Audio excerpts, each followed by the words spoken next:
Installez-vous confortablement et oubliez tout le reste. Fermez les yeux, respirez profondément et laissez-vous porter par l'histoire. Prêt pour le voyage? C'est parti.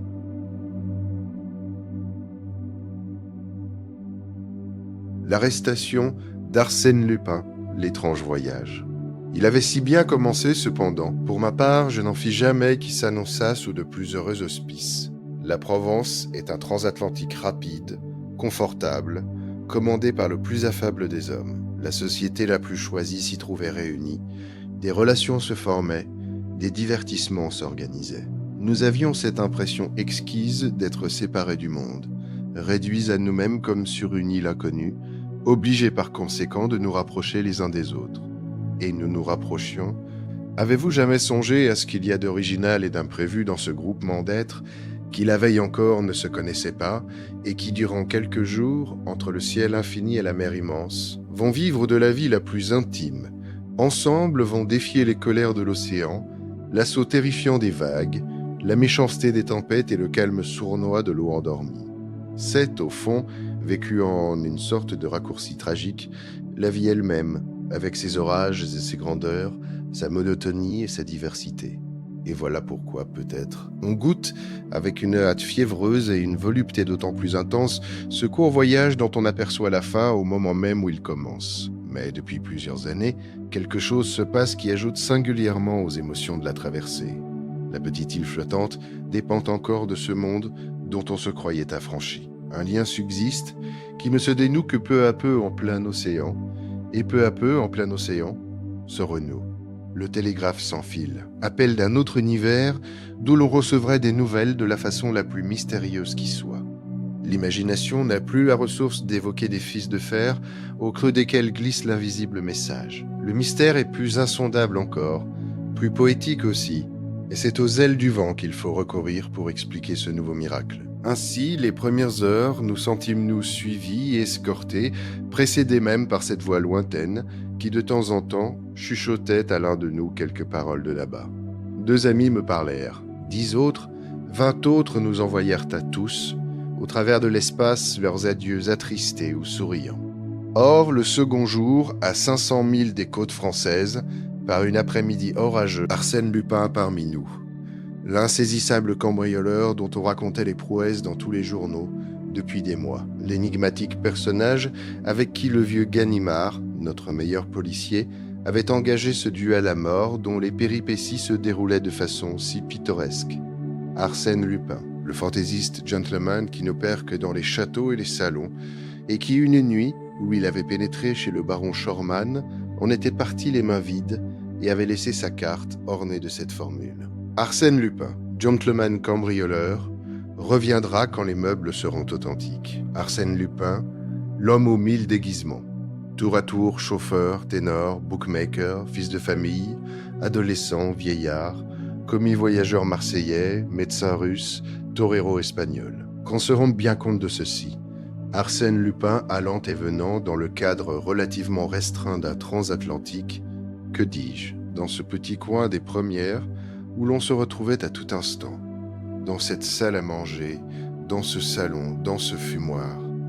Arsène Lupin, c'était peut-être ce monsieur, ou celui-là, mon voisin de table, mon compagnon de cabine. Et cela va durer encore 5 fois 24 heures, s'écria le lendemain Miss Nelly Underdown. Mais c'est intolérable, j'espère bien qu'on va l'arrêter. Et s'adressant à moi, voyons, vous, monsieur d'Andrézy, qui êtes déjà au mieux avec le commandant, vous ne savez rien? J'aurais bien voulu savoir quelque chose pour plaire à Miss Nelly. C'était une de ces magnifiques créatures qui, partout où elles sont, occupent aussitôt la place la plus en vue. Leur beauté, autant que leur fortune, éblouit. Elles ont une cour, des fervents, des enthousiastes. Élevée à Paris par une mère française, elle rejoignait son père, le richissime Underdown de Chicago. Une de ses amies, Lady Gerland, l'accompagnait. Dès la première heure, j'avais posé ma candidature de flirt. Mais dans l'intimité rapide du voyage, tout de suite son charme m'avait troublé, et je me sentais un peu trop ému pour un flirt quand ses grands yeux noirs rencontraient les miens. Cependant, elle accueillait mes hommages avec une certaine faveur. Elle daignait rire de mes bons mots et s'intéressait à mes anecdotes. Une vague sympathie semblait répondre à l'empressement que je lui témoignais. Un seul rival peut-être m'eût inquiété, un assez beau garçon, élégant, réservé, dont elle paraissait quelquefois préférer l'humeur taciturne, à mes façons plus en dehors de Parisien. Il faisait justement partie du groupe d'admirateurs qui entourait Miss Nelly lorsqu'elle m'interrogea. Nous étions sur le pont, agréablement installés dans des rocking chairs. L'orage de la veille avait éclairci le ciel. L'heure était délicieuse. « Je ne sais rien de précis, mademoiselle, » lui répondis-je. « Mais est-il impossible de conduire nous-mêmes notre enquête, tout aussi bien que le ferait le vieux Ganimard, l'ennemi personnel d'Arsène Lupin ? » « Oh, oh, vous vous avancez beaucoup. En quoi donc le problème est-il si compliqué ? Très compliqué. C'est que vous oubliez les éléments que nous avons pour le résoudre. » « Quels éléments ? » Premième, Lupin se fait appeler Monsieur R. Signalement un peu vague. Deuxième, il voyage seul. Si cette particularité vous suffit. Troisième, il est blond. Et alors ? Alors nous n'avons plus qu'à consulter la liste des passagers et à procéder par élimination. J'avais cette liste dans ma poche. Je la pris et la parcourus. Je note d'abord qu'il n'y a que 13 personnes que leur initiale désigne à notre attention. 13 seulement ? En première classe. Secrétaire d'ambassade, interrompit Miss Nelly. Je le connais. Le major Rawson. C'est mon oncle, dit quelqu'un. Monsieur Rivolta. Présent, s'écria l'un de nous. Un Italien dont la figure disparaissait sous une barbe du plus beau noir. Miss Nelly éclata de rire. Monsieur n'est pas précisément blond. Alors, repris-je, nous sommes obligés de conclure que le coupable est le dernier de la liste. C'est-à-dire, monsieur Rosen. Quelqu'un connaît-il monsieur Rosen ? On se tut. Mais Miss Nelly, interpellant le jeune homme taciturne, dont l'assiduité près d'elle me tourmentait, lui dit « Eh bien, monsieur Rosen, vous ne répondez pas ?» On tourna les yeux vers lui. Il était blond. Avouons-le, je sentis comme un petit choc au fond de moi. Et le silence gêné qui pesa sur nous m'indiqua que les autres assistants éprouvaient aussi cette sorte de suffocation. C'était absurde d'ailleurs, car enfin rien dans les allures de ce monsieur ne permettait qu'on le suspectât. « Pourquoi je ne réponds pas ?» dit-il, « mais parce que, vu mon nom, ma qualité de voyageur isolé et la couleur de mes cheveux, j'ai déjà procédé à une enquête analogue, et que je suis arrivé au même résultat. Je suis donc d'avis qu'on m'arrête. » Il avait un drôle d'air en prononçant ces paroles. Ses lèvres minces, comme deux traits inflexibles, s'amincirent encore et pâlirent. Des filets de sang strièrent ses yeux. Certes, il plaisantait. Pourtant sa physionomie, son attitude nous impressionnèrent. Naïvement, Miss Nelly demanda « Mais vous n'avez pas de blessure ?» « Il est vrai, dit-il, la blessure manque. » D'un geste nerveux, il releva sa manchette et découvrit son bras. Mais aussitôt une idée me frappa. Mes yeux croisèrent ceux de Miss Nelly. Il avait montré le bras gauche. Elle était bouleversée. On s'empressa autour d'elle, et ce n'est qu'après bien des efforts qu'elle réussit à balbutier. Mes bijoux, mes perles, on a tout pris. Non, on n'avait pas tout pris, comme nous le sûmes par la suite. Chose bien plus curieuse, on avait choisi de l'étoile en diamant, du pendentif en cabochon de rubis, des colliers et des bracelets brisés. On avait enlevé non point les pierres les plus grosses, mais les plus fines, les plus précieuses, celles, aurait-on dit, qui avaient le plus de valeur tout en tenant le moins de place. Les montures gisaient là, sur la table. Je les vis, tous nous les vîmes, dépouillés de leurs joyaux comme des fleurs dont on eût arraché les beaux pétales étincelants et colorés. Et pour exécuter ce travail, il avait fait. Est-ce qu'un homme de la trempe d'Arsène Lupin a besoin d'assister au vol qu'il commet ? Et puis, en dehors de toute considération étrangère, il y avait un point sur lequel les plus sceptiques ne pouvaient épiloguer, qui, sauf Rosen, voyageait seul, était blond et portait un nom commençant par R. Qui le télégramme désignait-il, si ce n'était Rosen, et quand Rosen, quelques minutes avant le déjeuner, se dirigea audacieusement vers notre groupe, Miss Nelly et Lady Gerland se levèrent et s'éloignèrent. C'était bel et bien de la peur.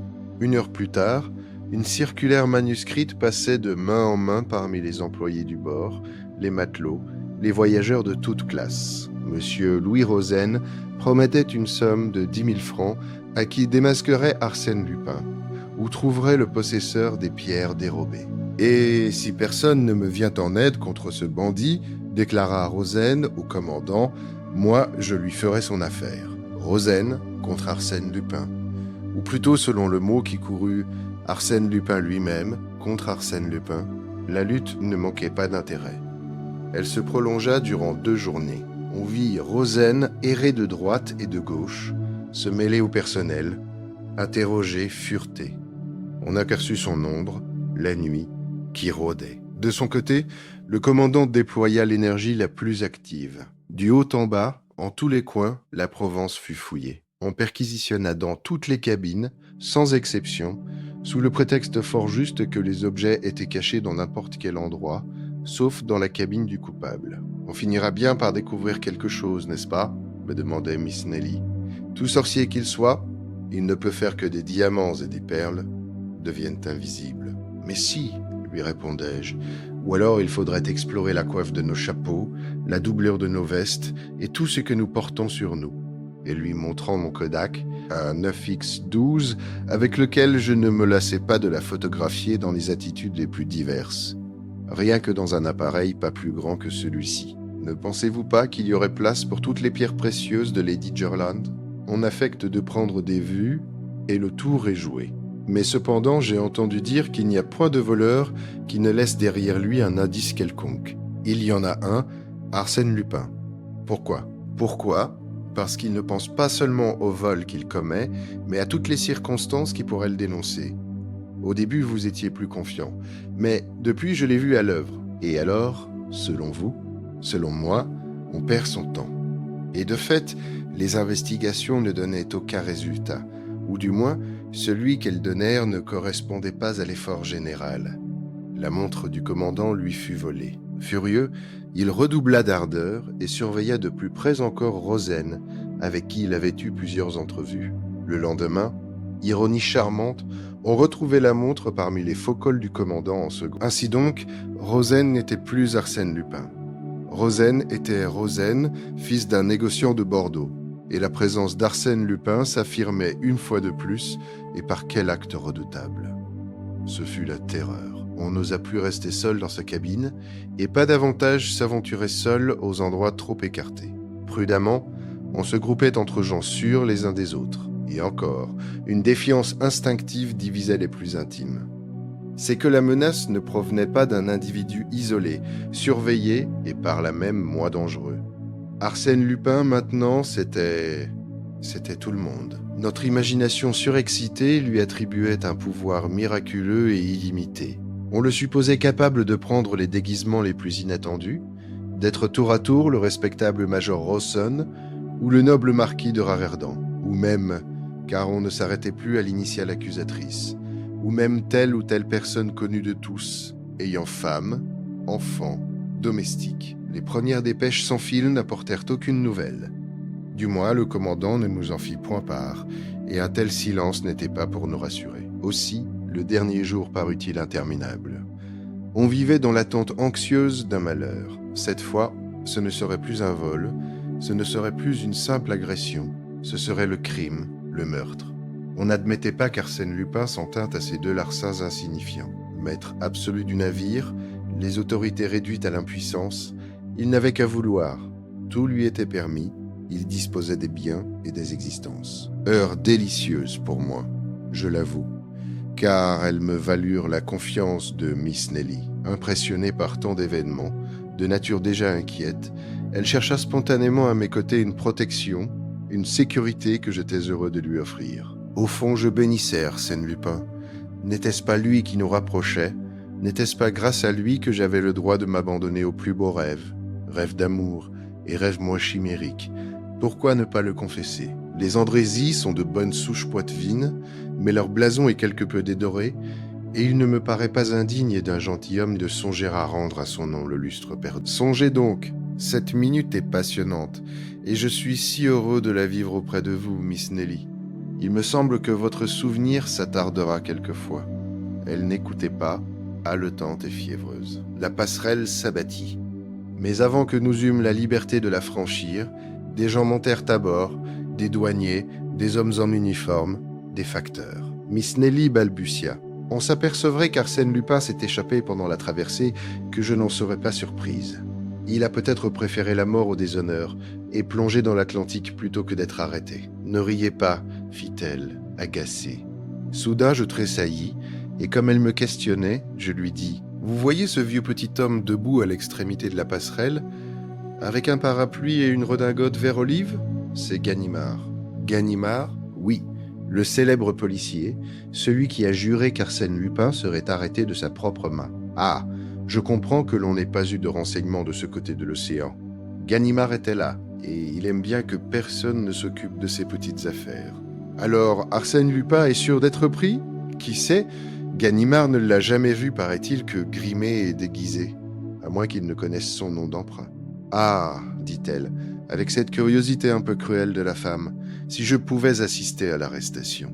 Patientons. Certainement, Arsène Lupin a déjà remarqué la présence de son ennemi. Il préférera sortir parmi les derniers quand l'œil du vieux sera fatigué. Le débarquement commença. Appuyé sur son parapluie, l'air indifférent, Ganimard ne semblait pas prêter attention à la foule qui se pressait entre les deux balustrades. Je notais qu'un officier du bord, posté derrière lui, le renseignait de temps à autre. Le marquis de Raverdan, le major Rawson, l'italien Rivolta défilèrent, et d'autres, et beaucoup d'autres. Et j'aperçus Rosen qui s'approchait. Pauvre Rosen, il ne paraissait pas remis de ses mésaventures. C'est peut-être lui tout de même, me dit Miss Nelly. Qu'en pensez-vous ? Je pense qu'il serait fort intéressant d'avoir sur une même photographie Ganimard et Rosen. Prenez donc mon appareil. Je suis si chargé, je le lui donnai, mais trop tard pour qu'elle s'en servît. Rosen passait. L'officier se pencha à l'oreille de Ganimard.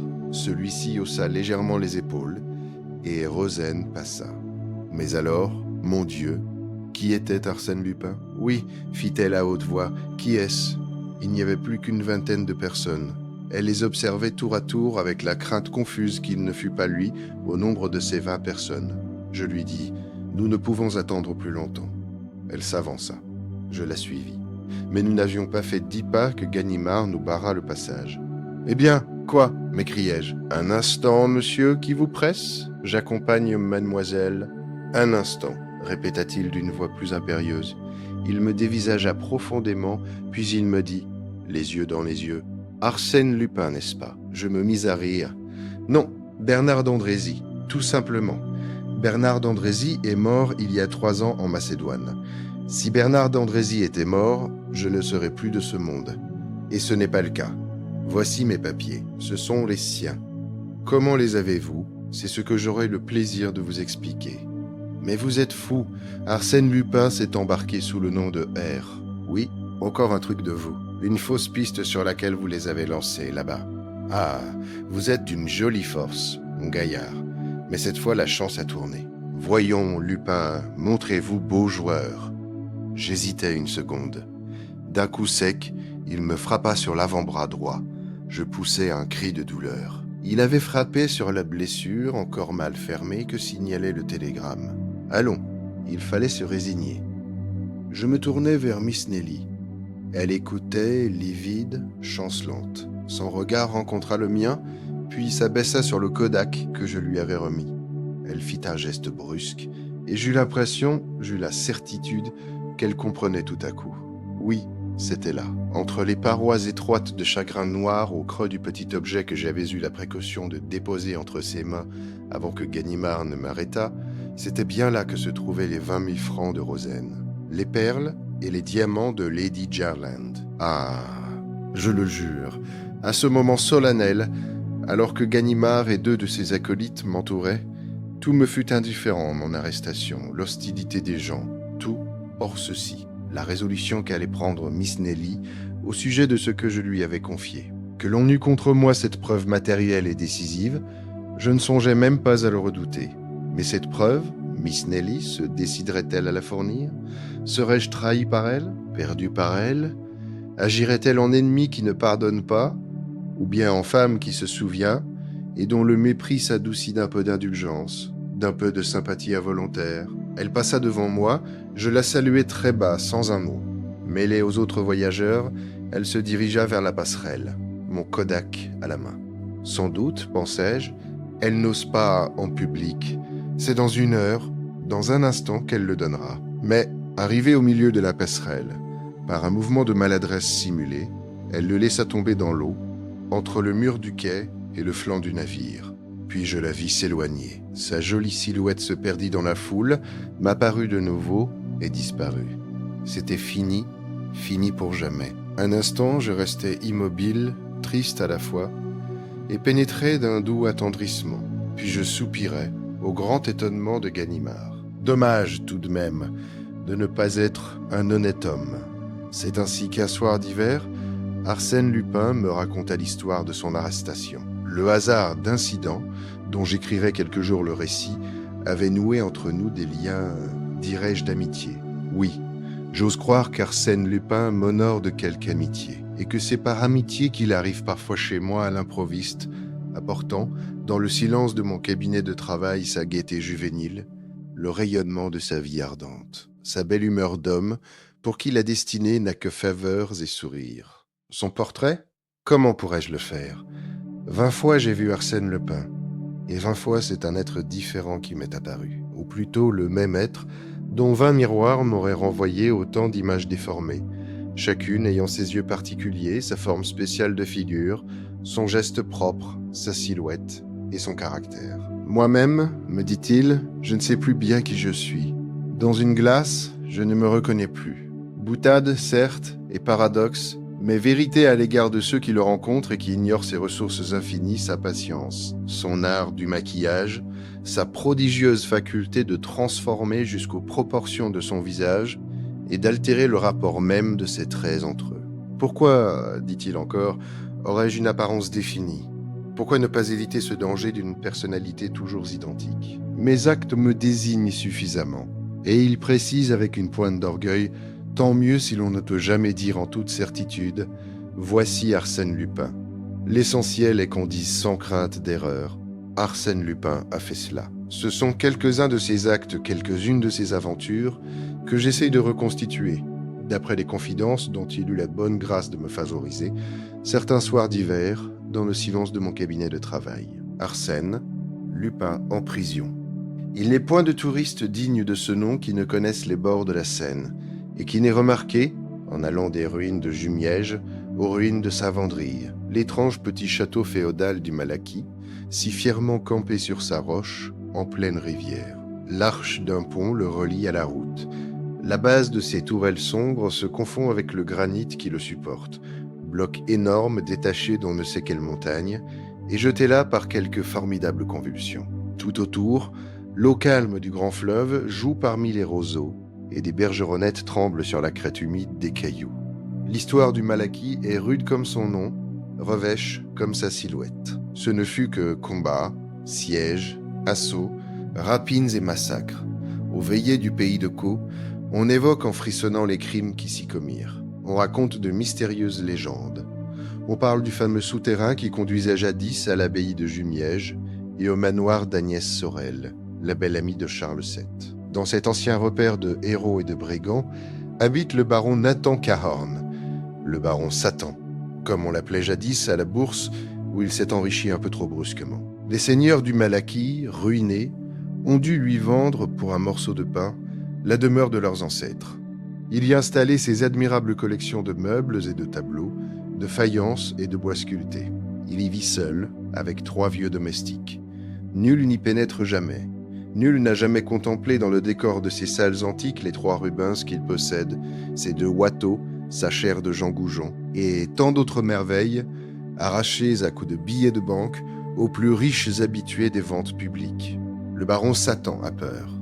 Il a peur non point pour lui, mais pour les trésors accumulés avec une passion si tenace et la perspicacité d'un amateur que les plus madrés des marchands ne peuvent se vanter d'avoir induit en erreur. Il faut signer, monsieur le baron. Il signa en maugréant, puis il prit la lettre, attendit que le facteur eût disparu au tournant de la route, et après avoir fait quelques pas de long en large, il s'appuya contre le parapet du pont et déchira l'enveloppe. Elle portait une feuille de papier quadrillé avec cet en-tête manuscrit « Prison de la Santé, Paris ». Il regarda la signature « Arsène Lupin ». Stupéfait, il lut « Monsieur le baron, il y a dans la galerie qui réunit vos 2 salons un tableau de Philippe de Champaigne d'excellente facture et qui me plaît infiniment. Vos Rubens sont aussi de mon goût, ainsi que votre plus petit Watteau. Dans le salon de droite, je note la crédence Louis XIII, les tapisseries de Beauvais, le guéridon Empire signé Jacob et le bahut Renaissance. Dans celui de gauche, toute la vitrine des bijoux et des miniatures. Pour cette fois, je me contenterai de ces objets qui seront, je crois, d'un écoulement facile. Je vous prie donc de les faire emballer convenablement et de les expédier à mon nom, port payé, en gare des Batignolles, avant 8 jours. Faute de quoi, je ferai procéder moi-même à leur déménagement dans la nuit du mercredi 27 au jeudi 28 septembre. Et comme de juste, je ne me contenterai pas des objets sus-indiqués. Veuillez excuser le petit dérangement que je vous cause et accepter l'expression de mes sentiments de respectueuse considération. Arsène Lupin. PS. Surtout ne pas m'envoyer le plus grand des Watteau. Quoique vous l'ayez payé 30 000 francs à l'hôtel des ventes, ce n'est qu'une copie, l'original ayant été brûlé sous le directoire par Barras un soir d'orgie. Consultez les mémoires inédits de Garat. Je ne tiens pas non plus à la châtelaine Louis XV, dont l'authenticité me semble douteuse. Cette lettre bouleversa le baron Cahorn. Signée de tout autre, elle l'eût déjà considérablement alarmé, mais signée d'Arsène Lupin. Lecteur assidu des journaux, au courant de tout ce qui se passait dans le monde en fait de vol et de crime, il n'ignorait rien des exploits de l'infernal cambrioleur. Certes, il savait que Lupin, arrêté en Amérique par son ennemi Ganimard, était bel et bien incarcéré, que l'on instruisait son procès. Avec quelle peine! Mais il savait aussi que l'on pouvait s'attendre à tout de sa part. D'ailleurs, cette connaissance exacte du château, de la disposition des tableaux et des meubles, était un indice des plus redoutables. Soupçonneux et taciturne, il n'avait pas osé se confier à ses domestiques, dont le dévouement ne lui paraissait pas à l'abri de toute épreuve. Cependant, pour la première fois depuis des années, il éprouvait le besoin de parler, de prendre conseil. Abandonné par la justice de son pays, il n'espérait plus se défendre avec ses propres ressources, et il fut sur le point d'aller jusqu'à Paris et d'implorer l'assistance de quelques anciens policiers. 2 jours s'écoulèrent. Le 3e, en lisant ses journaux, il tressaillit de joie. Le Réveil de Caudebec publiait cet entrefilet. « Nous avons le plaisir de posséder dans nos murs, voilà bientôt 3 semaines, l'inspecteur principal Ganimard, un des vétérans du service de la Sûreté. Monsieur Ganimard, à qui l'arrestation d'Arsène Lupin, sa dernière prouesse, a valu une réputation européenne, se repose de ses longues fatigues en taquinant le goujon et la blette. Ganimard, voilà bien l'auxiliaire que cherchait le baron Cahorn. Qui mieux que le retors et patient Ganimard saurait déjouer les projets de Lupin? Le baron n'hésita pas. 6 kilomètres séparent le château de la petite ville de Caudebec. Il les franchit d'un pas allègre, en homme que surexcite l'espoir du salut. Après plusieurs tentatives infructueuses pour connaître l'adresse de l'inspecteur principal, il se dirigea vers les bureaux du Réveil, situés au milieu du quai. Il y trouva le rédacteur de l'entrefilet qui, s'approchant de la fenêtre, s'écria « Ganimard, mais vous êtes sûr de le rencontrer le long du quai? La ligne à la main. C'est là que nous avons lié connaissance et que j'ai lu par hasard son nom gravé sur sa canne à pêche. Tenez, le petit vieux que l'on aperçoit là-bas, sous les arbres de la promenade, en redingote et en chapeau de paille. Justement, ah, un drôle de type, pas causeur et plutôt bourru. 5 minutes après, le baron abordait le célèbre Ganimard, se présentait et tâchait d'entrer en conversation. N'y parvenant point, il aborda franchement la question et exposa son cas. L'autre écouta, immobile, sans perdre de vue le poisson qu'il guettait. Puis il tourna la tête vers lui, le toisa des pieds à la tête d'un air de profonde pitié et prononça « Monsieur, ce n'est guère l'habitude de prévenir les gens que l'on veut dépouiller. Eh bien, s'il s'échappe, tant mieux, je le repincerai. En attendant, dormez sur vos 2 oreilles et n'effarouchez pas davantage cette tablette. » La conversation était finie. Le baron retourna chez lui, un peu rassuré par l'insouciance de Ganimard. Ganimard déposa sa ligne, se tourna vers lui et, les 2 bras croisés sur sa poitrine, s'écria d'un ton d'impatience « Ah, ça, est-ce que vous vous imaginez que je vais m'occuper d'une histoire aussi stupide? Quelle indemnité demandez-vous pour passer au château la nuit du 27 au 28 septembre? Pas un sou. Fichez-moi la paix. Fixez votre prix. Je suis riche, extrêmement riche. » La brutalité de l'offre déconcerta Ganimard qui reprit plus calme. « Je suis ici en congé et je n'ai pas le droit de me mêler. Personne ne le saura. Je m'engage, quoi qu'il arrive, à garder le silence. Oh, il n'arrivera rien. Eh bien, voyons, 3000 francs, est-ce assez ? L'inspecteur huma une prise de tabac, réfléchit et laissa tomber. Soit. Seulement, je dois vous déclarer loyalement que c'est de l'argent jeté par la fenêtre. Ça m'est égal. En ce cas, et puis après tout, est-ce qu'on sait avec ce diable de Lupin ? Il doit avoir à ses ordres toute une bande. Êtes-vous sûr de vos domestiques ? Ma foi, alors, ne comptons pas sur eux. Je vais prévenir par dépêche 2 gaillards de mes amis qui nous donneront plus de sécurité. Et maintenant, filez, qu'on ne nous voit pas ensemble. À demain, vers les 9 heures. Le lendemain, date fixée par Arsène Lupin, le baron Cahorn décrocha sa panoplie, fourbit ses armes et se promena aux alentours de Malaquis. Rien d'équivoque ne le frappa. Le soir, à 8h30, il congédia ses domestiques. Ils habitaient une aile en façade sur la route, mais un peu en retrait, et tout au bout du château. Une fois seul, il ouvrit doucement les 4 portes. Après un moment, il entendit des pas qui s'approchaient. Ganimard présenta ses 2 auxiliaires, grands gars solides, au cou de taureau et aux mains puissantes, puis demanda certaines explications. S'étant rendu compte de la disposition des lieux, il ferma soigneusement et barricada toutes les issues par où l'on pouvait pénétrer dans les salles menacées. Il inspecta les murs, souleva les tapisseries, puis enfin il installa ses agents dans la galerie centrale. Pas de bêtises, hein ? On n'est pas ici pour dormir. À la moindre alerte, ouvrez les fenêtres de la cour et appelez-moi. Attention aussi du côté de l'eau. 10 mètres de falaise droite. Des diables de leur calibre, ça ne les effraie pas. Il les enferma, emporta les clés et dit au baron « Et maintenant, à notre poste ». Il avait choisi, pour y passer la nuit, une petite pièce pratiquée dans l'épaisseur des murailles d'enceinte, entre les 2 portes principales, et qui était jadis le réduit du veilleur. Un Judas s'ouvrait sur le pont, un autre sur la cour.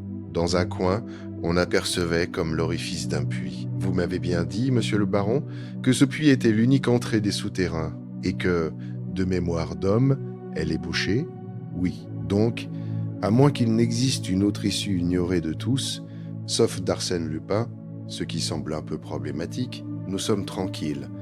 Il aligna 3 chaises, s'étendit confortablement, alluma sa pipe et soupira. « Vraiment, monsieur le baron, il faut que j'aie rudement envie d'ajouter un étage à la maisonnette où je dois finir mes jours, pour accepter une besogne aussi élémentaire. Je raconterai l'histoire à l'ami Lupin, il se tiendra les côtes de rire. » Le baron ne riait pas, l'oreille aux écoutes, il interrogeait le silence avec une inquiétude croissante.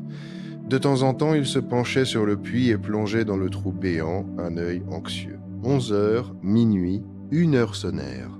Soudain, il saisit le bras de Ganimard, qui se réveilla en sursaut. « Vous entendez ? » ?»« Oui. »« Qu'est-ce que c'est ? » ?»« C'est moi qui ronfle. »« Mais non, écoutez. »« Ah, parfaitement.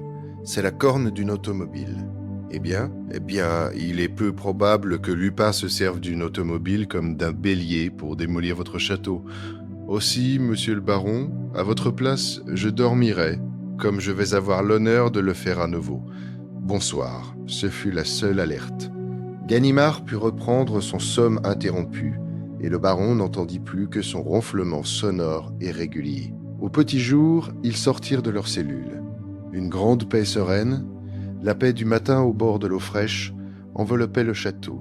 Cahorn radieux de joie, Ganimard toujours paisible, ils montèrent l'escalier. Aucun bruit, rien de suspect. « Que vous avais-je dit, monsieur le baron ? » Au fond, je n'aurais pas dû accepter. Je suis honteux. Il prit les clés et entra dans la galerie. Sur 2 chaises, courbées, les bras ballants, les 2 agents dormaient. « Tonnerre de nom d'un chien !» grogna l'inspecteur. Au même instant, le baron poussait un cri. « Les tableaux ! La crédence !» Il balbutiait, suffoquait, la main tendue vers les places vides, vers les murs dénudés où pointaient les clous, où pendaient les cordes inutiles. Le Watteau disparut. Les Rubens enlevés, les tapisseries décrochées, les vitrines vidées de leurs bijoux, et mes candélabres Louis XVI, et le chandelier du Régent, et ma Vierge du XIIe. Il courait d'un endroit à l'autre, effaré, désespéré. Il rappelait ses prix d'achat, additionnait les pertes subies, accumulait des chiffres, tout cela pêle-mêle en mots indistincts, en phrases inachevées. Il trépignait, il se convulsait, fou de rage et de douleur. On aurait dit un homme ruiné qui n'a plus qu'à se brûler la cervelle. Si quelque chose eût pu le consoler, c'eût été de voir la stupeur de Ganimard. Contrairement au baron, l'inspecteur ne bougeait pas, lui. Il semblait pétrifié, et d'un œil vague, il examinait les choses. Les fenêtres, fermées. Les serrures des portes, intactes. Pas de brèche au plafond, pas de trou au plancher. L'ordre était parfait. Tout cela avait dû s'effectuer méthodiquement, d'après un plan inexorable et logique. Arsène Lupin, murmura-t-il, effondré. Soudain, il bondit sur les deux agents, comme si la colère enfin le secouait, et il les bouscula furieusement et les injuria. Ils ne se réveillèrent point. « Diable !» fit-il. « Est-ce que par hasard ?» Il se pencha sur eux, et tour à tour les observa avec attention. Ils dormaient, mais d'un sommeil qui n'était pas naturel. Il dit au baron, « On les a endormis. Mais qui ? Et lui, parbleu, ou sa bande, mais dirigée par lui. C'est un coup de sa façon. La griffe y est bien. En ce cas, je suis perdu, rien à faire. Mais c'est abominable. C'est monstrueux. Déposez une plainte. À quoi bon, dame ? Essayez toujours, la justice a des ressources. La justice. Mais vous voyez bien par vous-même. Tenez. En ce moment où vous pourriez chercher un indice, découvrir quelque chose, vous ne bougez même pas. Découvrir quelque chose avec Arsène Lupin. Mais, mon cher monsieur, Arsène Lupin ne laisse jamais rien derrière lui. Il n'y a pas de hasard avec Arsène Lupin. J'en suis à me demander si ce n'est pas volontairement qu'il s'est fait arrêter par moi en Amérique. Alors je dois renoncer à mes tableaux, à tout. Mais ce sont les perles de ma collection qu'il m'a dérobées. Je donnerais une fortune pour les retrouver. Si on ne peut rien contre lui, qu'il dise son prix. Ganimard le regarda fixement. Ça, c'est une parole sensée. Vous ne la retirez pas ? Non, mais pourquoi ? Une idée que j'ai. Quelle idée ? Nous en parlerons si l'enquête n'aboutit pas. Seulement, pas un mot de moi si vous voulez que je réussisse. Il ajouta entre ses dents, et puis, vrai, je n'ai pas de quoi me vanter. Les deux agents reprenaient peu à peu connaissance, avec cet air hébété de ceux qui sortent du sommeil hypnotique. Ils ouvraient des yeux étonnés, ils cherchaient à comprendre. Quand Ganimard les interrogea, ils ne se souvenaient de rien. Cependant, vous avez dû voir quelqu'un ? Non. Rappelez-vous ? Non. Et vous n'avez pas bu ? Ils réfléchirent, et l'un d'eux répondit. Si, moi j'ai bu un peu d'eau, de l'eau de cette carafe. Oui, moi aussi, déclara le second. Ganimard la sentit, la goûta, elle n'avait aucun goût spécial, aucune odeur. Allons, fit-il, nous perdons notre temps. Ce n'est pas en 5 minutes que l'on résout les problèmes posés par Arsène Lupin. Mais morbleu, je jure bien que je le repincerai.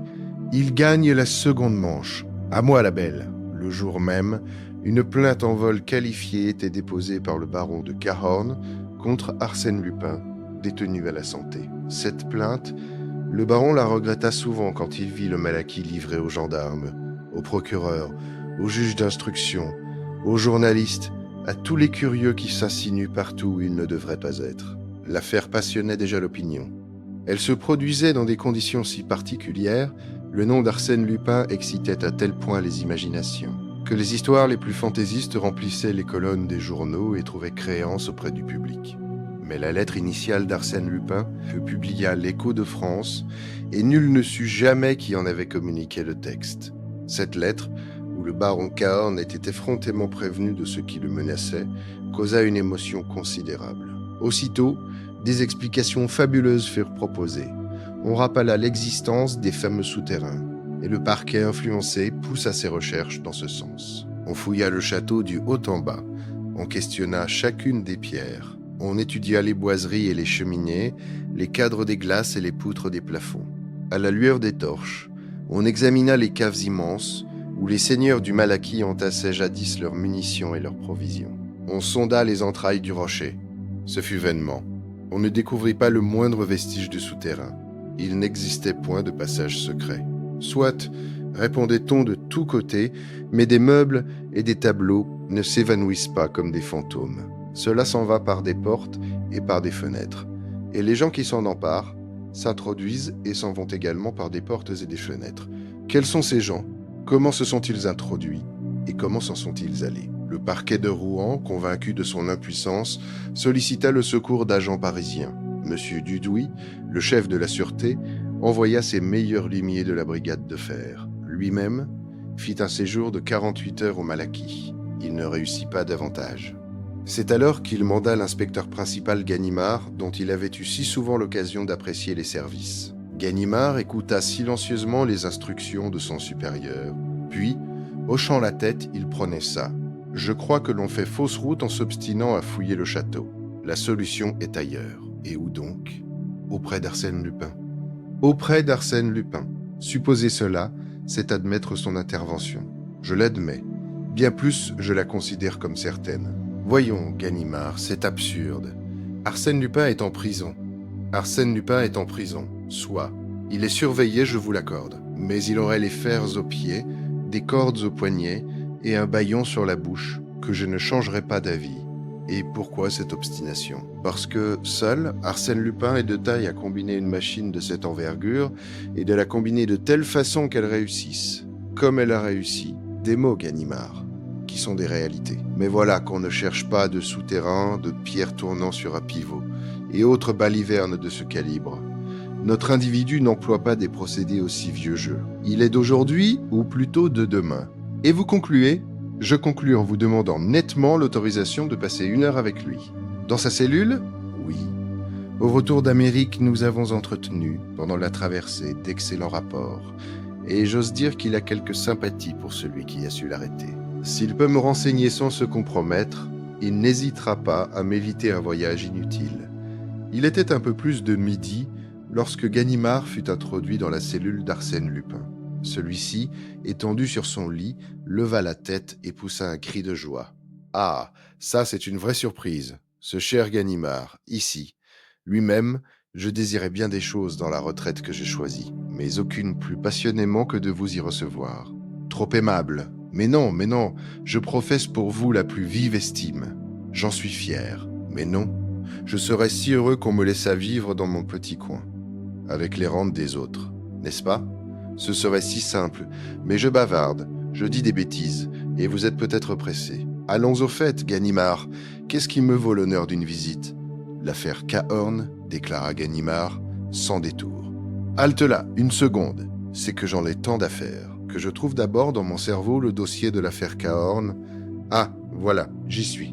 Affaire Cahorn, château du Malaquis, scène inférieure, de Rubens, un Watteau et quelques menus objets. Menus. Oh, ma foi, tout cela est de médiocre importance. Il y a mieux, mais il suffit que l'affaire vous intéresse. Parlez donc, Ganimard. Dois-je vous expliquer où nous en sommes de l'instruction ? Inutile. J'ai lu les journaux de ce matin. Je me permettrai même de vous dire que vous n'avancez pas vite. C'est précisément la raison pour laquelle je m'adresse à votre obligeance. Entièrement à vos ordres. Tout d'abord ceci. L'affaire a bien été conduite par vous, depuis A jusqu'à Z. La lettre d'avis, le télégramme, sont de votre serviteur.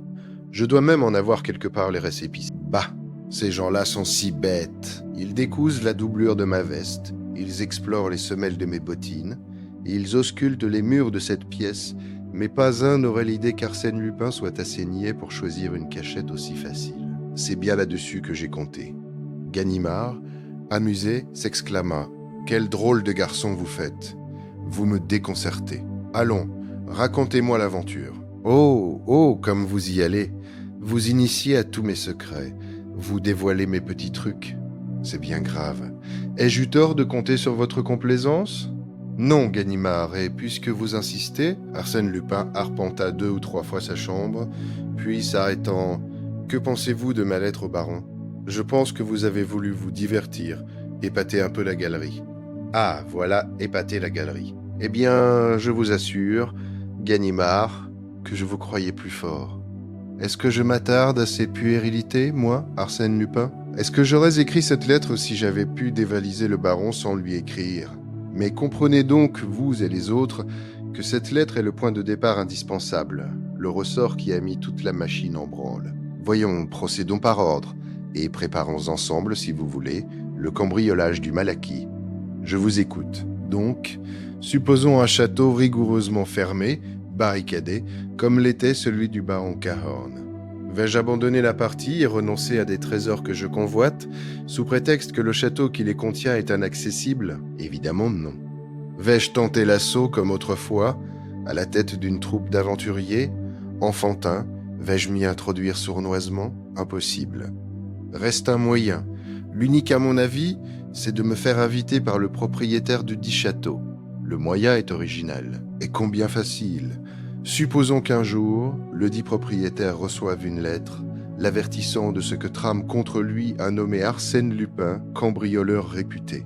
Que fera-t-il? Il enverra la lettre au procureur, qui se moquera de lui puisque le dit Lupin est actuellement sous les verrous. Donc, affolement du bonhomme, lequel est tout prêt à demander secours au premier venu. N'est-il pas vrai? Cela est hors de doute. Et s'il lui arrive de lire dans une feuille de chou qu'un policier célèbre est en villégiature dans la localité voisine, il ira s'adresser à ce policier, vous l'avez dit. Mais d'autre part, admettons qu'en prévision de cette démarche inévitable, Arsène Lupin ait prié l'un de ses amis les plus habiles de s'installer à Caudebec, d'entrer en relation avec un rédacteur du Réveil, journal auquel est abonné le baron, de laisser entendre qu'il est un tel, le policier célèbre. Qu'adviendra-t-il? Que le rédacteur annoncera dans le Réveil la présence à Caudebec du dit policier. Parfait, et de deux choses l'une. Ou bien le poisson, je veux dire Cahorn, ne mord pas à l'hameçon, et alors rien ne se passe. Ou bien, et c'est l'hypothèse la plus vraisemblable, il accourt, tout frétillant. Et voilà donc mon Cahorn implorant contre moi l'assistance de l'un de mes amis, de plus en plus original. Bien entendu, le pseudo-policier refuse d'abord son concours. Là-dessus, dépêche d'Arsène Lupin, épouvante du baron qui supplie de nouveau mon ami, et lui offre temps pour veiller à son salut. Le dit ami accepte, amène deux gaillards de notre bande, qui la nuit, pendant que Cahorn est gardé à vue par son protecteur, déménage par la fenêtre un certain nombre d'objets et les laisse glisser, à l'aide de cordes, dans une bonne petite chaloupe affrétée ad hoc. C'est simple comme Lupin, et c'est tout bêtement merveilleux, s'écria Ganimard, et je ne saurais trop louer la hardiesse de la conception et l'ingéniosité des détails. Mais je ne vois guère de policier assez illustre pour que son nom ait pu attirer, suggestionner le baron à ce point. Il y en a un, et il y en a qu'un. Lequel? Celui du plus illustre, de l'ennemi personnel d'Arsène Lupin, bref, de l'inspecteur Ganimard. Moi, vous-même, Ganimard. Et voilà ce qu'il y a de délicieux. Si vous allez là-bas et que le baron se décide à causer, vous finirez par découvrir que votre devoir est de vous arrêter vous-même, comme vous m'avez arrêté en Amérique. Hein? La revanche est comique. Je fais arrêter Ganimard par Ganimard. Arsène Lupin riait de bon cœur. L'inspecteur, assez vexé, se mordait les lèvres. La plaisanterie ne lui semblait pas mériter de tels accès de joie. L'arrivée d'un gardien lui donna le loisir de se remettre. L'homme apportait le repas qu'Arsène Lupin, par faveur spéciale, faisait venir du restaurant voisin. Ayant déposé le plateau sur la table, il se retira. Arsène s'installa, rompit son pain, en mangea 2 ou 3 bouchées et reprit. « Mais soyez tranquille, mon cher Ganimard, vous n'irez pas là-bas. Je vais vous révéler une chose qui vous stupéfiera. L'affaire Cahorn est sur le point d'être classée. » Hein? Sur le point d'être classée, vous dis-je. Allons donc, je quitte à l'instant le chef de la sûreté. Et après, est-ce que M. Dudouis en sait plus long que moi sur ce qui me concerne? Vous apprendrez que Ganimard, excusez-moi que le pseudo-Ganimard est resté en fort bons termes avec le baron. Celui-ci, et c'est la raison principale pour laquelle il n'a rien avoué, l'a chargé de la très délicate mission de négocier avec moi une transaction. Et, à l'heure présente, moyennant une certaine somme, il est probable que le baron est rentré en possession de ses chers bibelots. En retour de quoi, il retirera sa plainte. Donc, plus de vol. Donc il faudra bien que le parquet abandonne. Ganimard considéra le détenu d'un air stupéfait. « Et comment savez-vous tout cela ? Je viens de recevoir la dépêche que j'attendais. Vous venez de recevoir une dépêche ? À l'instant, cher ami. Par politesse, je n'ai pas voulu la lire en votre présence. Mais si vous m'y autorisez... Vous vous moquez de moi, Lupin. Veuillez, mon cher ami, décapiter doucement cet œuf à la coque. Vous constaterez par vous-même que je ne me moque pas de vous. » Machinalement, Ganimard obéit et cassa l'œuf avec la lame d'un couteau. Un cri de surprise lui échappa. La coque, vide, contenait une feuille de papier bleu. sur la prière d'Arsène, il la déplia. C'était un télégramme, ou plutôt une partie de télégramme, auquel on avait arraché les indications de la poste. Il lut « Accord conclu, 100 000 balles livrées. Tout va bien ? 100 000 balles ?» fit-il. « Oui, 100 000 francs. C'est peu, mais enfin, les temps sont durs. Et j'ai des frais généraux si lourds. Si vous connaissiez mon budget, un budget de grande ville. » Ganimard se leva. Il eût peut-être été plus prudent de commencer par ne pas y entrer, objecta l'inspecteur d'un ton ironique. « Ah, monsieur Raille, monsieur se souvient qu'il a eu l'honneur de procéder à mon arrestation. Sachez, mon respectable ami, que personne, pas plus vous qu'un autre, n'eût pu mettre la main sur moi si un intérêt beaucoup plus considérable ne m'avait sollicité à ce moment critique. Vous m'étonnez. Une femme me regardait, Ganimard, et je l'aimais. Comprenez-vous tout ce qu'il y a dans ce fait d'être regardé par une femme que l'on aime ? Le reste m'importait peu, je vous jure. Et c'est pourquoi je suis ici. Depuis bien longtemps, permettez-moi de le remarquer, je voulais oublier d'abord. Ne riez pas, l'aventure avait été charmante, et j'en ai gardé encore le souvenir attendri. Et puis, je suis quelque peu neurasthénique. La vie est si fiévreuse de nos jours.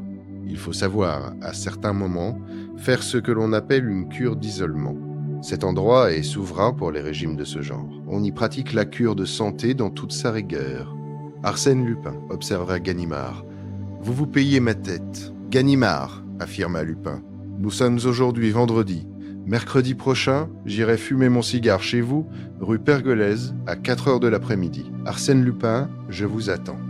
Ils se serrèrent la main, comme deux bons amis qui s'estiment à leur juste valeur, et le vieux policier se dirigea vers la porte. Ganimard, celui-ci se retourna. Qu'y a-t-il ? Ganimard, vous oubliez votre montre. Ma montre ? Oui, elle s'est égarée dans ma poche. Il la rendit en s'excusant. Pardonne-moi, une mauvaise habitude. Mais ce n'est pas une raison parce qu'ils m'ont pris la mienne pour que je vous prive de la vôtre. D'autant que j'ai là un chronomètre dont je n'ai pas à me plaindre et qui satisfait pleinement à mes besoins. Il sortit du tiroir une large montre en or, épaisse et confortable, ornée d'une lourde chaîne. « Et celle-ci, de quelle poche vient-elle » demanda Ganimard. Arsène Lupin examina négligemment les initiales. « G. B. Qui diable cela peut-il bien être ? Ah oui, je me souviens, Jules Bouvier, mon juge d'instruction, un homme charmant, l'évasion d'Arsène Lupin. » Au moment où Arsène Lupin, son repas achevé, tirait de sa poche un beau cigare bagué d'or et l'examinait avec complaisance, la porte de la cellule s'ouvrit. Il n'eut que le temps de le jeter dans le tiroir et de s'éloigner de la table. Le gardien entra. C'était l'heure de la promenade. « Je vous attendais, mon cher ami », s'écria Lupin, toujours de bonne humeur. Ils sortirent. Ils avaient à peine disparu à l'angle du couloir que deux hommes à leur tour pénétrèrent dans la cellule et en commencèrent l'examen minutieux. L'un était l'inspecteur Dieuzy, l'autre, l'inspecteur Folenfant. On voulait en finir. Il n'y avait point de doute. Arsène Lupin conservait des intelligences avec le dehors et communiquait avec ses affidés. La veille encore, le grand journal publiait ces lignes adressées à son collaborateur judiciaire. « Monsieur, dans un article paru ces jours-ci, vous vous êtes exprimé sur moi en des termes que rien ne saurait justifier. Quelques jours avant l'ouverture de mon procès, j'irai vous en demander compte. Salutations distinguées à Arsène Lupin. » L'écriture était bien d'Arsène Lupin. Donc, il envoyait des lettres. Donc, il en recevait. Donc, il était certain qu'il préparait cette évasion, annoncée par lui d'une façon si arrogante. La situation devenait intolérable. D'accord avec le juge d'instruction, le chef de la sûreté, M. Dudouis, se rendit lui-même à la santé pour exposer au directeur de la prison les mesures qu'il convenait de prendre. Et dès son arrivée, il envoya deux de ses hommes dans la cellule du détenu. Ils levèrent chacune des dalles, démontèrent le lit, firent tout ce qu'il est habituel de faire en pareil cas, et finalement ne découvrirent rien. Ils allaient renoncer à leurs investigations lorsque le gardien accourut en toute hâte et leur dit « Le tiroir, regardez le tiroir de la table. » Quand je suis entré, il m'a semblé qu'ils le repoussaient. Ils regardèrent, et Dieuzy s'écria « Pour Dieu, cette fois nous le tenons, le client. » Folenfant l'arrêta. « Halte là, mon petit, le chef fera l'inventaire. Pourtant, ce cigare de luxe, laisse le Havane et prévenons le chef. » 2 minutes après, M. Dudouis explorait le tiroir. Il y trouva d'abord une liasse d'articles de journaux découpés par l'Argus de la presse et qui concernaient Arsène Lupin, puis une blague à tabac, une pipe, du papier dit pelure d'oignon et enfin 2 livres. Il en regarda le titre. C'était Le culte des héros de Carlyle, édition anglaise, et un Elzévir charmant. À reliure du temps, le manuel d'Épictète, traduction allemande publiée à Leyde en 1634. Les ayant feuilletés, il constata que toutes les pages étaient balafrées, soulignées, annotées. Était-ce là signe conventionnel, ou bien de ces marques qui montrent la ferveur que l'on a pour un livre? Nous verrons cela en détail, dit M. Dudouis. Il explora la blague à tabac, la pipe, puis saisissant le fameux cigare bagué d'or, « Fichtre, il se met bien, notre ami », s'écria-t-il. Un Henri Clette, d'un geste machinal de fumeur, il le porta près de son oreille et le fit craquer. Et aussitôt, une exclamation lui échappa. Le cigare avait molli sous la pression de ses doigts. Il l'examina avec plus d'attention et ne tarda pas à distinguer quelque chose de blanc entre les feuilles de tabac. Et délicatement, à l'aide d'une épingle, il attirait un rouleau de papier très fin, à peine gros comme un cure-dent. C'était un billet. Il le déroula et lut ces mots, d'une menue écriture de femme. Le panier a pris la place de l'autre. 8 sur 10 sont préparés. En appuyant du pied extérieur, la plaque se soulève de haut en HP, en l'occurrence, doit signifier automobile, HP, horsepower. N'est-ce pas ainsi qu'en langage sportif, on désigne la force d'un moteur? Une 24 HP, c'est une automobile de 24 chevaux. Il se leva et demanda « Le détenu finissait de déjeuner ?» « Oui. » Et comme il n'a pas encore lu ce message ainsi que le prouve l'état du cigare, il est probable qu'il venait de le recevoir. Comment? Dans ses aliments, au milieu de son pain ou d'une pomme de terre, que sais-je? Impossible.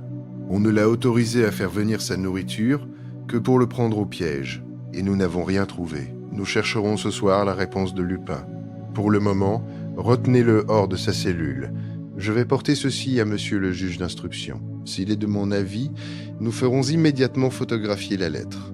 Et dans 1 heure, vous pourrez remettre dans le tiroir, outre ces objets, un cigare identique contenant le message original lui-même. Il faut que le détenu ne se doute de rien.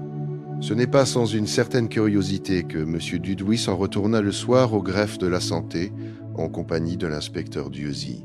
Dans un coin, sur le poêle, 3 assiettes s'étalaient. « Il a mangé ?»« Oui, » répondit le directeur. « Dieuzy, veuillez couper en morceaux très minces ces quelques brins de macaroni et ouvrir cette boulette de pain. Rien ? Non, chef. » Monsieur Dudouis examina les assiettes, la fourchette, la cuillère, enfin le couteau, un couteau réglementaire à lame ronde. Il en fit tourner le manche à gauche, puis à droite. À droite, le manche céda et se dévissa. Le couteau était creux et servait d'étui à une feuille de papier. « Peu, fit-il, ce n'est pas bien malin pour un homme comme Arsène.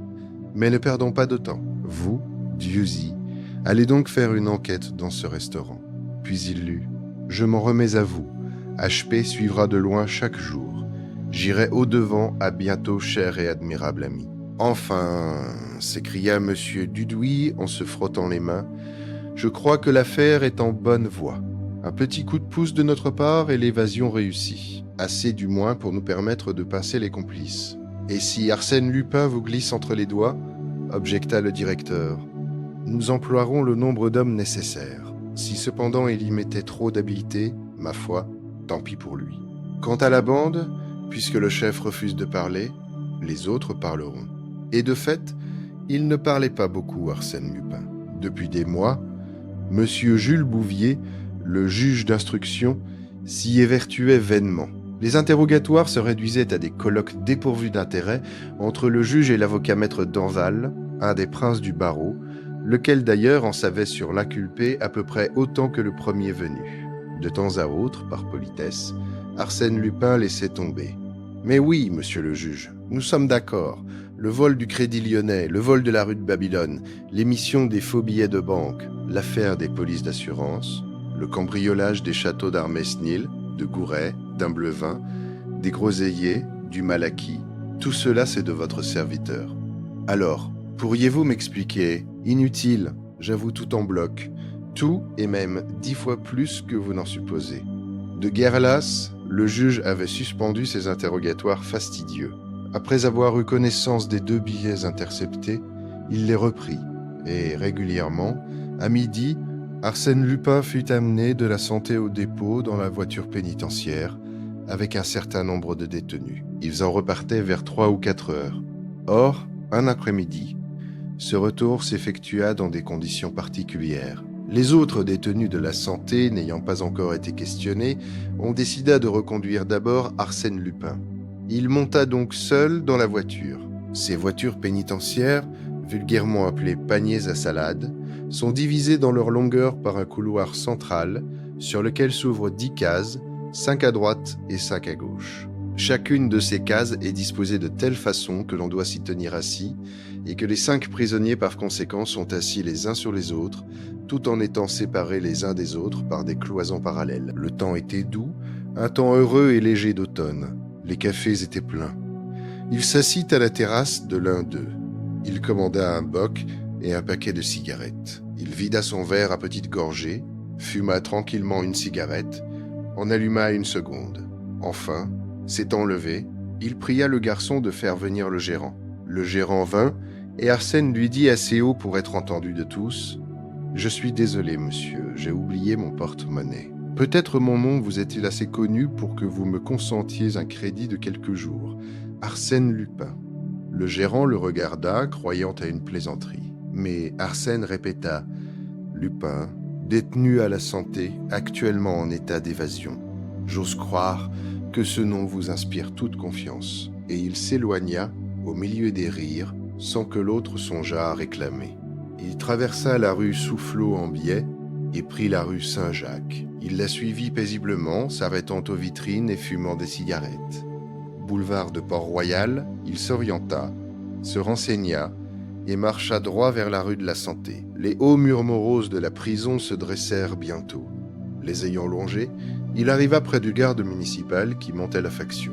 Et retirant son chapeau : « C'est bien ici la prison de la Santé ? » ?»« Oui. »« Je désirerais regagner ma cellule.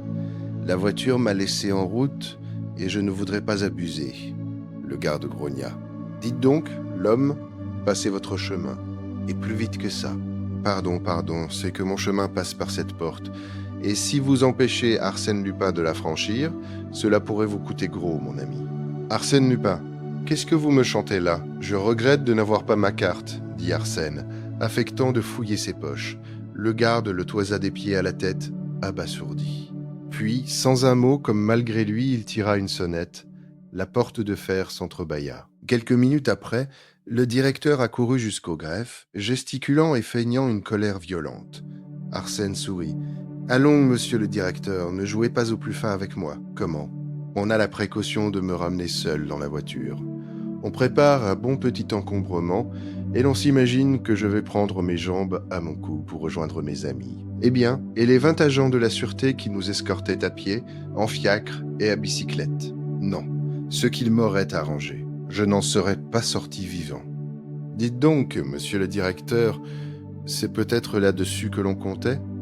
Il haussa les épaules et ajouta : « Je vous en prie, monsieur le directeur, qu'on ne s'occupe pas de moi.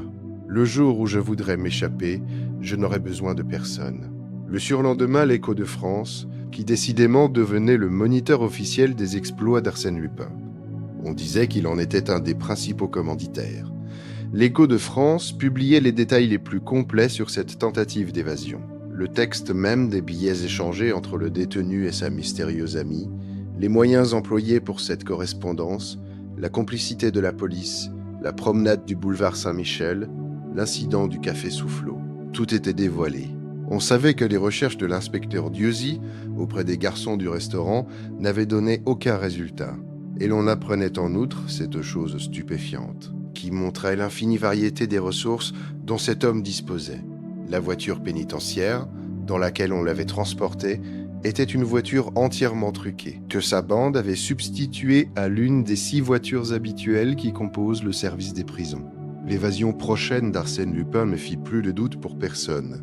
Lui-même, d'ailleurs, l'annonçait en termes catégoriques, comme le prouva sa réponse à M. Bouvier au lendemain de l'incident. Le juge raillant son échec, Il le regarda et lui dit froidement « Écoutez bien ceci, monsieur, et croyez-moi sur parole. Cette tentative d'évasion faisait partie de mon plan d'évasion. » « Je ne comprends pas, » ricana le juge.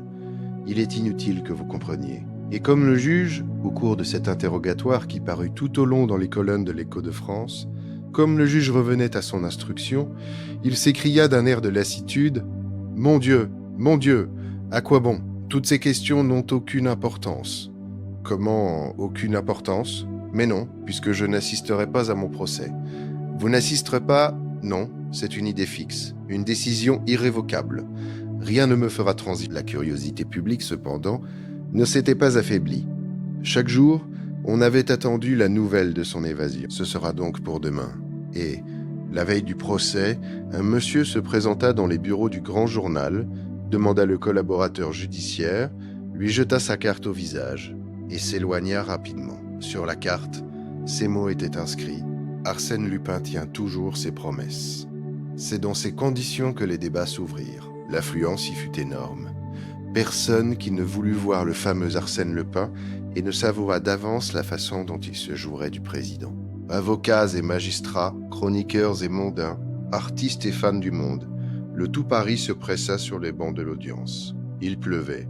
Dehors, le jour était sombre.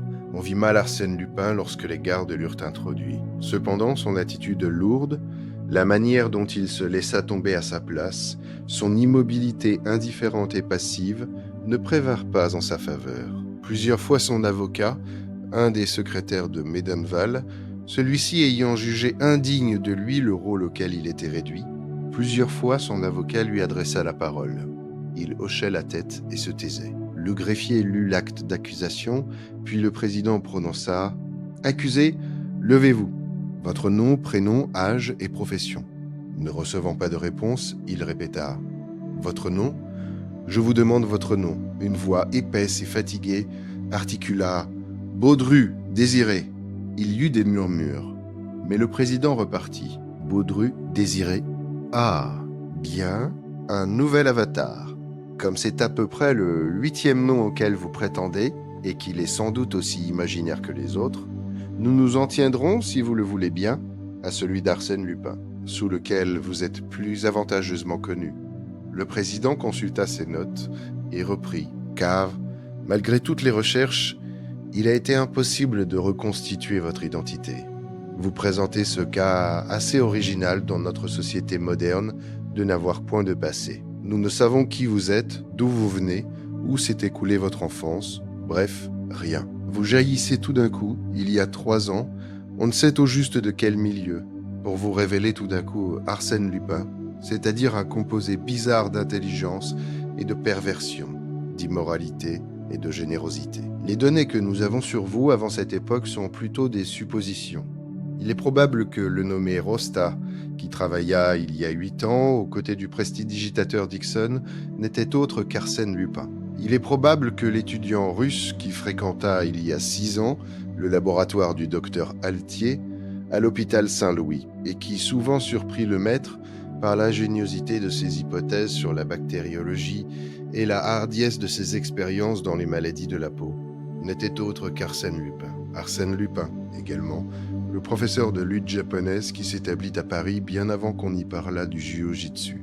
Arsène Lupin, croyons-nous, le coureur cycliste qui gagna le grand prix de l'exposition, toucha ses 10 000 francs et ne reparut plus. Arsène Lupin peut être aussi celui qui sauva tant de gens par la petite lucarne du bazar de la Charité et les dévalisa. Et, après une pause, le président conclut. Telle est cette époque, qui semble n'avoir été qu'une préparation minutieuse à la lutte que vous avez entreprise contre la société. Un apprentissage méthodique où vous portiez au plus haut point votre force, votre énergie et votre adresse. Reconnaissez-vous l'exactitude de ces faits ?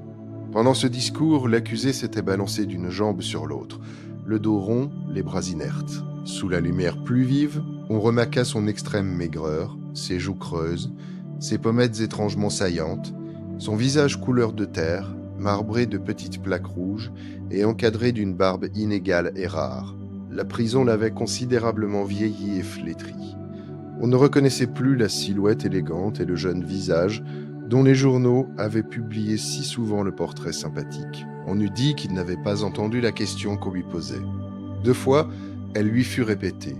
Alors il leva les yeux, parut réfléchir, puis faisant un effort violent, murmura « Baudru, Désiré ?» Le président se mit à rire. « Je ne me rends pas un compte exact du système de défense que vous avez adopté, Arsène Lupin. Si c'est de jouer les imbéciles et les irresponsables, libre à vous. Quant à moi, j'irai droit au but, sans me soucier de vos fantaisies. » Et il entra dans le détail des vols, escroqueries et faux reprochés à Lupin. Parfois, il interrogeait l'accusé. Celui-ci poussait un grognement ou ne répondait pas. Le défilé des témoins commença. Il y eut plusieurs dépositions insignifiantes, d'autres plus sérieuses, qui toutes avaient ce caractère commun de se contredire les unes les autres. Une obscurité troublante enveloppait les débats. Mais l'inspecteur principal Ganimard fut introduit et l'intérêt se réveilla. Dès le début, toutefois, le vieux policier causa une certaine déception.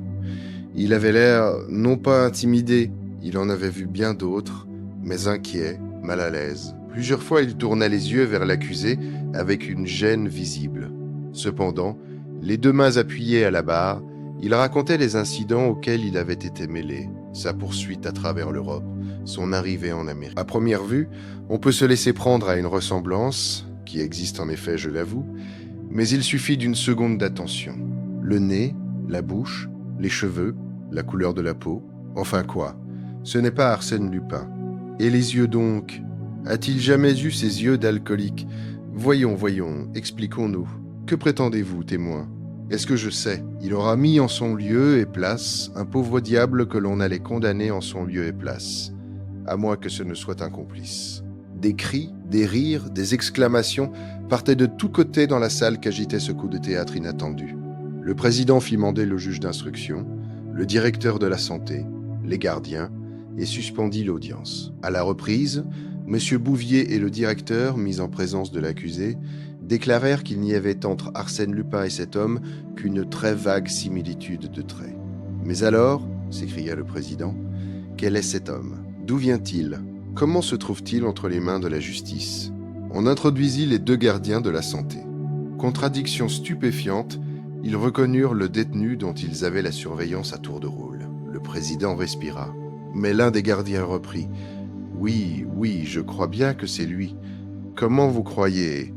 Dame, je l'ai à peine vu, on me l'a livré le soir, et depuis 2 mois, il reste toujours couché contre le mur. Mais avant ces 2 mois, avant, il n'occupait pas la cellule 24. Le directeur de la prison précisa ce point. Nous avons changé le détenu de cellule après sa tentative d'évasion. Mais vous, monsieur le directeur, vous l'avez vu depuis 2 mois? Je n'ai pas eu l'occasion de le voir. Il se tenait tranquille. Et cet homme-là n'est pas le détenu qui vous a été remis? Non. Alors, qui est-il? Je ne saurais dire. Nous sommes donc en présence d'une substitution qui se serait effectuée il y a 2 mois. Comment l'expliquez-vous? C'est impossible. Alors, en désespoir de cause, le président se tourna vers l'accusé et, d'une voix engageante, « Voyons, accusé, pourriez-vous m'expliquer comment et depuis quand vous êtes entre les mains de la justice ?» On eût dit que ce ton bienveillant désarmait la méfiance ou stimulait l'entendement de l'homme. Il essaya de répondre. Enfin, habilement et doucement interrogé, il réussit à rassembler quelques phrases, d'où il ressortait ceci. 2 mois auparavant, il avait été amené au dépôt. Il y avait passé 1 nuit et 1 matinée. Possesseur d'une somme de 75 centimes, il avait été relâché. Mais, comme il traversait la cour, 2 gardes le prenaient par le bras et le conduisaient jusqu'à la voiture pénitentiaire. Depuis, il vivait dans la cellule 24, pas malheureux, on y mange bien, on y dort pas mal. Aussi n'avait-il pas protesté. Tout cela paraissait vraisemblable. Au milieu des rires et d'une grande effervescence, le président renvoya l'affaire à une autre session pour supplément d'enquête. L'enquête, tout de suite, établit ce fait consigné sur le registre d'écrou. 8 semaines auparavant, un nommé Baudru-Désiré avait couché au dépôt. Libéré le lendemain, il quittait le dépôt à 2 heures de l'après-midi. Or, ce jour-là, à 2 heures, interrogé pour la dernière fois, Arsène Lupin sortait de l'instruction et repartait en voiture pénitentiaire. Les gardiens avaient-ils commis une erreur? Trompés par la ressemblance, avaient-ils eux-mêmes, dans une minute d'inattention, substituer cet homme à leur prisonnier. Il eût fallu vraiment qu'ils y missent une complaisance que leurs états de service ne permettaient pas de supposer. La substitution était-elle combinée d'avance? Outre que la disposition des lieux rendait la chose presque irréalisable, il eût été nécessaire en ce cas que Baudru fût un complice et qu'il se fût fait arrêter dans le but précis de prendre la place d'Arsène Lupin.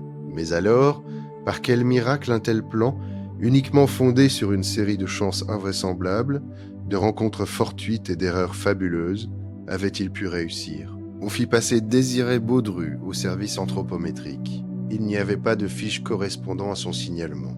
Du reste, on retrouva aisément ses traces. À Courbevoie, à Asnières, à Levallois, il était connu. Il vivait d'aumône et couchait dans une de ces cahutes de chiffonniers qui s'entassent près de la barrière des Ternes. Depuis 1 an, cependant, il avait disparu. Avait-il été embauché par Arsène Lupin? Rien n'autorisait à le croire. Et quand cela eût été, on n'en eût pas su davantage sur la fuite du prisonnier. Le prodige demeurait le même. Des 20 hypothèses qui tentaient de l'expliquer, aucune n'était satisfaisante. L'évasion seule ne faisait pas de doute, et une évasion incompréhensible, impressionnante où le public, de même que la justice, sentait l'effort d'une longue préparation, un ensemble d'actes merveilleusement enchevêtrés les uns dans les autres, et dont le dénouement justifiait l'orgueilleuse prédiction d'Arsène Lupin. Je n'assisterai pas à mon procès. Au bout d'1 mois de recherches minutieuses, l'énigme se présentait avec le même caractère indéchiffrable. On ne pouvait cependant pas garder indéfiniment ce pauvre diable de Baudru. Son procès eût été ridicule. Quelle charge avait-on contre lui? Sa mise en liberté fut signée par le juge d'instruction. Mais le chef de la sûreté résolut d'établir autour de lui une surveillance active. L'idée provenait de Ganimard. À son point de vue, il n'y avait ni complicité ni hasard. Baudru était un instrument dont Arsène Lupin avait joué avec son extraordinaire habileté. Baudru libre. Par lui, on remonterait jusqu'à Arsène Lupin, ou du moins jusqu'à quelqu'un de sa bande. On adjoignit à Ganimard les 2 inspecteurs Folenfant et Dieuzy, et un matin de janvier, par un temps brumeux, les portes de la prison s'ouvrirent devant Baudru Désiré. Il parut d'abord assez embarrassé et marcha comme un homme qui n'a pas d'idée bien précise sur l'emploi de son temps. Il suivit la rue de la Santé et la rue Saint-Jacques. Devant la boutique d'un fripier, il enleva sa veste et son gilet, vendit son gilet moyennant quelques sous et, remettant sa veste, s'en alla. Il traversa la Seine. Au Châtelet, un omnibus le dépassa. Il voulut y monter. Il n'y avait pas de place. Le contrôleur lui conseillant de prendre un numéro, il entra dans la salle d'attente. À ce moment, Ganimard appela ses 2 hommes près de lui et, sans quitter de vue le bureau, il leur dit en hâte « Arrêtez une voiture. »« Non, 2, c'est plus prudent. J'irai avec l'un de vous et nous le suivrons. » Les hommes obéirent. Baudru, cependant, ne paraissait pas. Ganimard s'avança. Il n'y avait personne dans la salle. « Idiot que je suis, murmura-t-il, j'oubliais la seconde issue. Le bureau communique, en effet, par un couloir intérieur avec celui de la rue Saint-Martin. » Ganimard s'élança. Il arriva juste à temps pour apercevoir Baudru sur l'impériale de Batignolles-Jardin des Plantes qui tournait au coin de la rue de Rivoli. Il courut et rattrapa l'omnibus. Mais il avait perdu ses 2 agents. Il était seul à continuer la poursuite. Dans sa fureur, il fut sur le point de le prendre au collet, sans plus de formalité. N'était-ce pas avec préméditation et par une ruse ingénieuse que ce soi-disant imbécile l'avait séparé de ses auxiliaires? Il regarda Baudru. Il somnolait sur la banquette et sa tête ballottait de droite et de gauche. La bouche un peu entr'ouverte, son visage avait une incroyable expression de bêtise. Non, ce n'était pas là un adversaire capable de rouler le vieux Ganimard. Le hasard l'avait servi, voilà tout. Au carrefour des Galeries Lafayette, l'homme sauta de l'omnibus dans le tramway de la Muette. On suivit le boulevard Haussmann, l'avenue Victor Hugo. Baudru ne descendit que devant la station de la Muette. Et d'un pas nonchalant, il s'enfonça dans le bois de Boulogne. Il passait d'une allée à l'autre, revenait sur ses pas, s'éloignait. Que cherchait-il? Avait-il un but? Après 1 heure de ce manège, il semblait harassé de fatigue. De fait, avisant un banc, il s'assit. L'endroit, situé non loin d'Auteuil, au bord d'un petit lac caché parmi les arbres, était absolument désert. Une demi-heure s'écoula. Impatienté, Ganimard résolut d'entrer en conversation. Il s'approcha donc et prit place aux côtés de Baudru. Il alluma une cigarette, traça des ronds sur le sable du bout de sa canne et dit « Il ne fait pas chaud. » Un silence. Et soudain, dans ce silence, un éclat de rire retentit, mais un rire joyeux, heureux, le rire d'un enfant pris de fou rire et qui ne peut pas s'empêcher de rire. Nettement, réellement, Ganimard sentit ses cheveux se hérisser sur le cuir soulevé de son crâne. Ce rire infernal qu'il connaissait si bien. D'un geste brusque, il saisit l'homme par les parements de sa veste et le regarda profondément, violemment, mieux encore qu'il ne l'avait regardé aux assises. Et en vérité, ce ne fut plus l'homme qu'il vit. C'était l'homme, mais c'était en même temps l'autre, le vrai. Aidé par une volonté complice, il retrouvait la vie ardente des yeux, il complétait le masque amaigri, il apercevait la chair réelle sous l'épiderme abîmé, la bouche réelle, à travers le rictus qui la déformait. Et c'étaient les yeux de l'autre, la bouche de l'autre. C'était surtout son expression aiguë, vivante, moqueuse, spirituelle, si claire et si jeune. « Arsène Lupin, balbutia-t-il, et subitement, pris de rage, lui serrant la gorge, il tenta de le renverser. Malgré ses 50 ans, il était encore d'une vigueur peu commune, tandis que son adversaire semblait en assez mauvaise condition. Et puis, quel coup de maître s'il parvenait à le ramener! La lutte fut courte. Arsène Lupin se défendit à peine, et aussi promptement qu'il avait attaqué, Ganimard lâcha prise. Son bras droit pendait inerte, engourdi. « Si l'on vous apprenait le jujitsu au quai des Orfèvres, déclara Lupin, vous sauriez que ce coup s'appelle Udishigi en japonais. » Et il ajouta froidement, « Une seconde de plus, je vous cassais le bras, et vous n'auriez eu que ce que vous méritez. » Comment, vous, un vieil ami que j'estime, devant qui je dévoile spontanément mon incognito, vous abusez de ma confiance? C'est mal. Eh bien, quoi qu'avez-vous? Ganimard se taisait. Cette évasion dont il se jugeait responsable, n'était-ce pas lui qui, par sa déposition sensationnelle, avait induit la justice en erreur? Cette évasion lui semblait la honte de sa carrière. Une larme roula vers sa moustache grise. « Eh, mon Dieu, Ganimard, ne vous faites pas de bile. Si vous n'aviez pas parlé, je me serais arrangé pour qu'un autre parlât. Voyons, pouvais-je admettre que l'on condamnât Baudru-Désiré? Alors, murmura Ganimard, c'était vous qui étiez là-bas, c'est vous qui êtes ici, moi, toujours moi, uniquement moi. Est-ce possible? Oh, point n'est besoin d'être sorcier.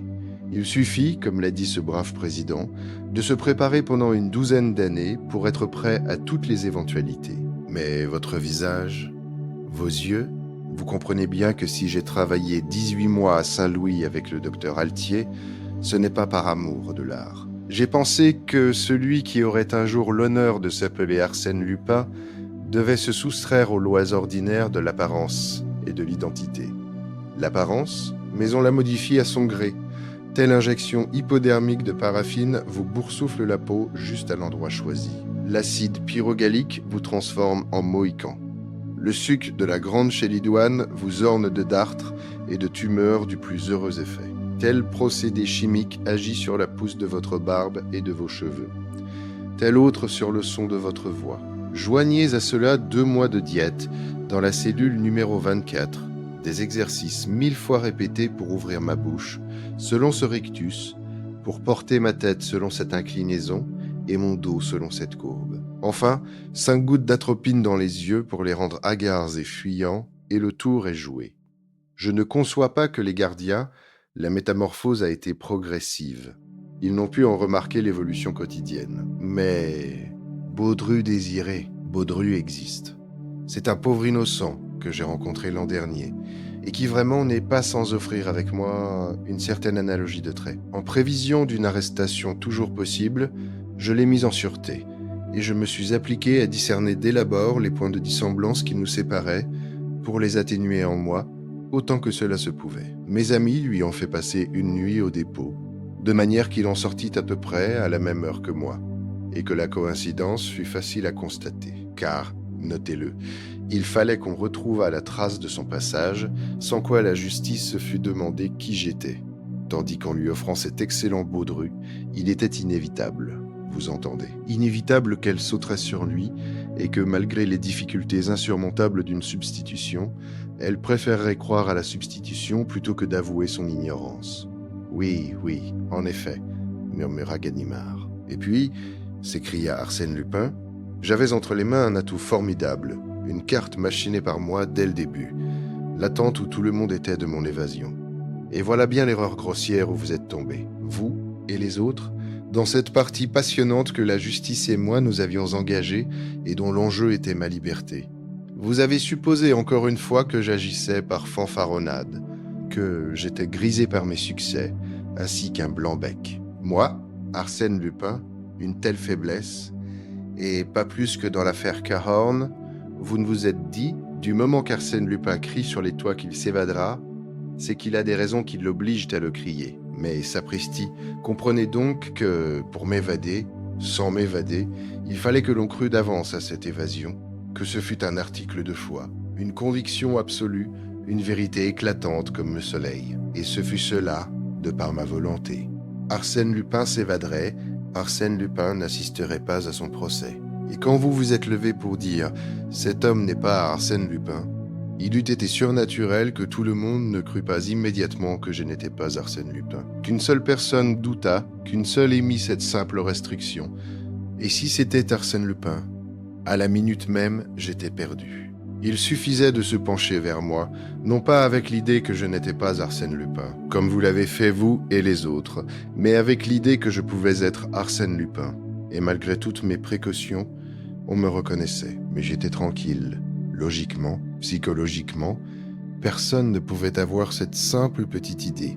Il saisit tout à coup la main de Ganimard. « Voyons, Ganimard, avouez que 8 jours après notre entrevue dans la prison de la Santé, vous m'avez attendu à 4 heures, chez vous, comme je vous en avais prié. Et votre voiture pénitentiaire ?» dit Ganimard, évitant de répondre. « Du bluff. Ce sont mes amis qui ont rafistolé et substitué cette ancienne voiture hors d'usage et qui voulaient tenter le coup. Mais je le savais impraticable sans un concours de circonstances exceptionnelles. Seulement, j'ai trouvé utile de parachever cette tentative d'évasion et de lui donner la plus grande publicité. Une première évasion audacieusement combinée donnait à la seconde la valeur d'une évasion réalisée d'avance. De sorte que le cigare, creusé par moi, ainsi que le couteau, et les billets, écrits par moi, et la mystérieuse correspondante. Elle et moi, nous ne faisons qu'un. J'ai toutes les écritures à volonté. Ganimard réfléchit un instant et objecta. Comment se peut-il qu'au service d'anthropométrie, quand on a pris la fiche de Baudru, on ne se soit pas aperçu qu'elle coïncidait avec celle d'Arsène Lupin? La fiche d'Arsène Lupin n'existe pas. Allons donc. Ou du moins, elle est fausse. C'est une question que j'ai beaucoup étudiée. Le système Bertillon comporte d'abord le signalement visuel, et vous voyez qu'il n'est pas infaillible, et ensuite le signalement par mesure, mesure de la tête, des doigts, des oreilles, etc. Là contre, rien à faire. Alors il a fallu payer. Avant même mon retour d'Amérique, un des employés du service acceptait tant pour inscrire une fausse mesure au début de ma mensuration. C'est suffisant pour que tout le système dévie et qu'une fiche s'oriente vers une case diamétralement opposée à la case où elle devait aboutir.